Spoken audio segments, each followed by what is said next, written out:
warahmatullahi wabarakatuh. Nah, guys, aku di sini lagi ada di rumah dan aku mau sedikit meluruskan terkait ada mantan karyawan kita yang sudah menggelar preskon dengan membahas yayasan. Nah, jadi yang pertama bahwa saya ingin menjelaskan Ibu P itu sudah tidak bekerja di Yayasan Rumah Peduli Kemanusiaan lagi. Dan Mas G juga sudah tidak bekerja di Yayasan Rumah Peduli Kemanusiaan lagi. Dan juga Mas AG itu sudah resign di 2024 ya guys. Aku lupa tepatnya bulan apa, tapi 2024 dia sudah resign. Atas keinginan dia sendiri. Nah, terus di sini saya ingin menjelaskan kenapa mereka menggelar preskon yang notabene mereka bukan orang yayasan lagi. Itu menjadi question atau pertanyaan juga untuk saya, dan mereka tidak memiliki hak apapun terhadap Yayasan Rumah Peduli Kemanusiaan lagi. Mungkin saya akan bahas satu persatu terkait statement yang dia berikan. Nah, yang pertama atas nama Mas AG, itu kaget sih, aku jujur kalau dibilang kaget. Karena dia itu teman satu angkatan saya dari 2012 sampai 2020 dia di PHK dan saya resign di bulan November. Ya. Terus udah gitu dia itu meminta pekerjaan sama saya yang sebenarnya saya tuh nggak ada kerjaan untuk dia. Itu dia ngechat saya, nelpon saya, dia maksa minta kerjaan, dan finally saya karena nggak tega ya, dia nggak kerja, terus ditambah dia divorce dan punya anak 2, yang akhirnya ya sudah mau kerja bagian apa. Saya cuma ada lowongan untuk bagian driver waktu itu, dan dia bersedia. Kita gaji jauh di atas UMR ya guys, jauh di atas UMR, bukan UMR. Nah, setelah itu saya bingung dengan statementnya dia kayak gini guys. Saya tidak pernah menandatangani, saya tidak pernah membuat surat yang ditujukan kepada Mas yang waktu itu gitu. Oke, klien saya ini merasa tidak menandatangani. Kalau misalkan merasa tidak menandatangani apa berarti? Berarti ada dugaan pemalsuan surat. Nah, itulah yang menjadi dasar dari klien saya Pak Ardi ini untuk melaporkan mantan ketua yayasan tersebut. Dia ngasih statement katanya ada tanda tangan yang dipalsukan oleh oknum dan jelas dia sudah resign. Ini kita ada bukti chat Ibu P selaku dari bendahara dan juga PH saya Mbak Disna untuk katanya tanda tangan via elektrik aja, dan dia memberikan KTP semua diurus sama Ibu P, bukan sama saya, bukan sama pihak Mbak Disna atau pihak dari orang-orang yayasan yang lainnya. Ibu P yang selama ini mengkoordinasi Mas AG itu untuk tanda tangan. Jadi katanya Mas AG ini sudah melaporkan saya atas pemalsuan tanda tangan yang dilakukan oleh oknum di Yayasan Rumah Peduli Kemanusiaan. Nggak apa-apa mas, silakan dilaporkan, kita akan buktikan semuanya karena kita megang bukti-buktinya terkait semua fakta yang ada. Jadi kita nggak pernah ngomong tanpa adanya bukti dan fakta. Waktu Zoom, itu Zoomnya saya nggak ada Mbak Disna, ada Ibu P dan beberapa orang yayasan terkait Ibu P yang menyuarakan terkait Mas AG ini untuk tanda tangan elektrik, karena posisi mereka kan ada di Jogja, satu lagi ada di Semarang. Nah, terus saya juga mau menjelaskan nih, jadi Ibu P ini selaku dari bendahara yayasan sudah tidak bekerja aktif ya, tapi kita masih gaji loh guys, dari bulan September sampai bulan Desember ya, karena per Januari dia sudah nggak aktif, terus kita langsung nonaktifkan dan langsung diberhentikan. Kenapa? Karena statement yang dia berikan pada saat preskon itu buat saya nggak make sense. Dia bilang, kenapa mau melaporkan Tenovi? Intinya seperti itulah. Dia menjelaskan, iya saya sakit hati, karena pada saat saya melakukan kesalahan intinya, Dia itu ditegur sama saya dengan bahasa yang gak enak. Saya ini udah tua, saya udah 50 lebih, kata dia gitu. Ya sejak apa CNPT itu udah sih kayak itu marah-marah gitu ya. Oh, marah-marah. Saya ini kan udah nggak muda, saya ini kan udah di atas 50 kan. Saya agak lucu dengan statement tersebut karena buat saya, Bu, mau ibu udah tua, mau ibu umur 60, 70, ketika ibu bekerja dengan seseorang dan saya menegur kesalahan ibu karena ibu tidak menjalankan SOP dan prosedur yang baik, apakah itu salah? Saya nggak main fisik, saya cuma telepon dan saya menegur kesalahan yang sudah dia lakukan. Dia sakit hati, dia membuat preskon dan memberikan statement yang tidak sesuai dengan kenyataannya.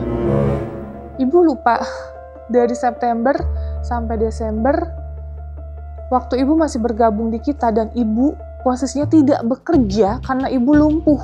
Tulang ekornya itu patah, dia jatuh pada saat di Jogja, bukan kesalahan pada saat bekerja ya, ingat ya, digarisbawahi, bukan pada saat dia bekerja, tapi melainkan dia waktu di Jogja, dia jatuh, terus tulang ekornya patah pada saat itu dia duduk posisinya. Siapa yang ada buat dia? Mohon maaf sebelumnya, bukan kita mengungkit kebaikan, tapi saya menanyakan terkait apa yang perlu saya bantu. Saya ngehubungin anaknya pegang uang apa enggak, terus saya bilang sama Ibu P itu untuk tetap fokus terhadap kesehatannya aja. Pokoknya walaupun dia tidak bekerja, saya gaji dia full jauh di atas UMR, ya, jauh di atas UMR. Dia nggak ada kerja, biasanya dia kan kalau di Jogja itu dia masih di Jogja, tapi dia sering balik ke Jakarta. Jadi dia kayak ke Jakarta kerja seminggu, kerja 10 hari, setelah itu balik lagi ke Jogja, gitu. Emang kayak gitu kerjaannya, tapi saya tetap gaji dia full.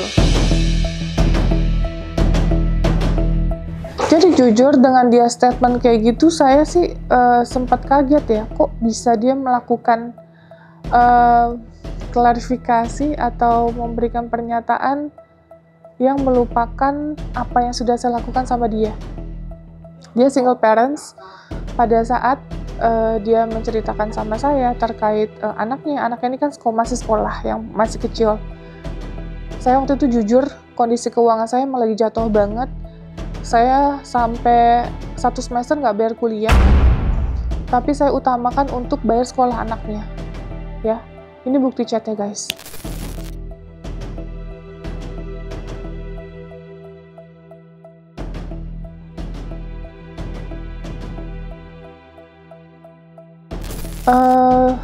Saya tuh bingung dengan situasi saat ini.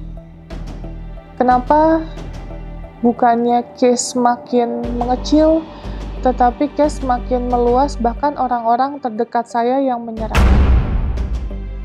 Ada sebagian orang yang bilang untuk introspeksi diri, tapi jujur, saya sangat bersyukur sekali, alhamdulillah, dengan adanya case ini, sedikit demi sedikit Allah membukakan dan ngefilter semua orang-orang yang baik dan tulus sama saya, atau yang tidak baik, tidak tulus terhadap saya. Makanya saya sangat sedih banget ketika ada orang-orang yang mencoba menghancurkan yayasan saya, sedangkan mereka itu pernah saya perjuangkan untuk saya gaji. Ingat ya guys, mereka itu saya gaji dari pendapatan saya, bukan dari uang yayasan, ya, bukan dari dana sosial, itu bukan, tapi dari penghasilan saya setiap bulan, mulai dari Facebook, mulai dari YouTube, itu menggaji semua karyawan saya, termasuk juga membiayai anak asuh saya, rumah sakit jiwa, ODGJ yang saya rawat, bantu-bantu orang-orang yang membutuhkan. Saya juga ada kerjasama terhadap yayasan-yayasan independen atau mandiri di luar kota yang harus kita biayai per bulannya. Seperti itu. Jadi semoga kalian semua di sini clear dan jelas atas semua statement yang saya berikan. Saya ambil ke poin-poin besarnya aja. Sekali lagi, kalau memang ada pihak-pihak yang merasa dirugikan, silakan laporkan saya. Bukan saya menantang sekali lagi, tapi saya merasa diri saya benar, saya nggak salah, dan saya memiliki bukti-bukti dan fakta yang ada. Jadi silakan laporkan, jangan hanya menggiring omongan publik di preskon, di ngomong ke media sana sini gitu. Makanya saya nggak mau panjang lebar ngomong ke media-media, saya hanya menggunakan YouTube saya untuk menjelaskan dan meluruskan apa yang sebenarnya semua terjadi. Nah, jadi itu aja guys. Saya juga minta doanya, semoga urusan-urusan saya bisa cepat selesai. Saya ada melaporkan juga beberapa orang atas beberapa pasal yang sudah dilakukan. Semoga sekali lagi keadilan bisa ditegakkan. Dan saya 7 bulan sudah sangat berjuang untuk menyelesaikan kasus ini. Saya nggak pernah ada namanya preskon lagi untuk memperpanjang episode, untuk memperpanjang huru-hara ini, nggak ada sama sekali. Saya benar-benar mau fokus terhadap hukum yang sedang berjalan saat ini. Jadi saya ada case yang sedang berjalan terkait Mas AS yang melaporkan saya penggelapan, saya menjadi saksi. Dan ada juga saya melaporkan beberapa orang atas statement dan tuduhan tanpa adanya bukti dan fakta yang ada, termasuk Pak HK.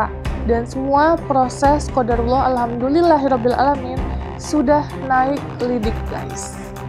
Jadi saya cuma di sini memohon sama kalian untuk mendoakan saya terus agar saya tetap kuat, karena gimana pun saya punya anak-anak asuh saya yang membutuhkan saya. Dan saya berharap case ini cepat selesai dan saya bisa fokus untuk membantu orang-orang yang membutuhkan. Itu aja guys. Jadi sekali lagi mohon maaf kalau kalian tidak berkenan atas video ini, atau kalian ada sikap saya, kata-kata saya yang mungkin saya salah. Saya minta maaf karena saya jujur saya hanya manusia biasa yang gak luput dari salah dan dosa. Pastinya akan ada khilaf yang saya lakukan, tapi setidaknya saya akan tetap berjuang untuk orang-orang yang membutuhkan, dan saya akan tetap berkomitmen untuk mewakafkan hidup saya membantu orang-orang yang membutuhkan di luar sana.